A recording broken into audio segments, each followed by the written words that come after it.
ప్రియమైన దేవుని పిల్లలారా, చదువుకున్న పిల్లలైనా రోజు ఏదైనా ఉద్యోగానికి పోటీ పరీక్షలకు సిద్ధపడుతున్నారు అని అంటే వారు చదివిన చదువుల్లో ఫలితాన్ని సాధించడం కోసమే.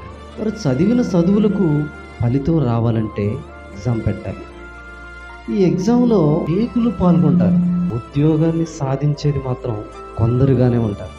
ఎందుకు అనంటే అందరూ పోటీ పరీక్షలో అర్హత సాధించలేరు అన్నది ఎంత నిజమో పరలోకానికి ఒక పోటీ పరీక్ష అనేది ఉందని తెలుసుకోవాలి ప్రతి ఒక్కరు. పరలోకానికి వెళ్ళడానికి ఎంత పోటీ పడుతున్నావు అనేది రోజు క్రైస్తవులుగా ఉన్న ప్రతి ఒక్కరూ తమను తాము ప్రశ్నించుకోవాలండి. పరలోకం వెళ్ళడానికి ఒక మాట చెప్పాడండి, ఇరుకు ద్వారమున ప్రవేశింప పోరాడుడి, ఆ ద్వారమున ప్రవేశించువారు కొందరే అన్నాడు. ఎందుకన్నాడు అంటే అది కొన్ని శ్రమలతో నిండుకొని ఉంది.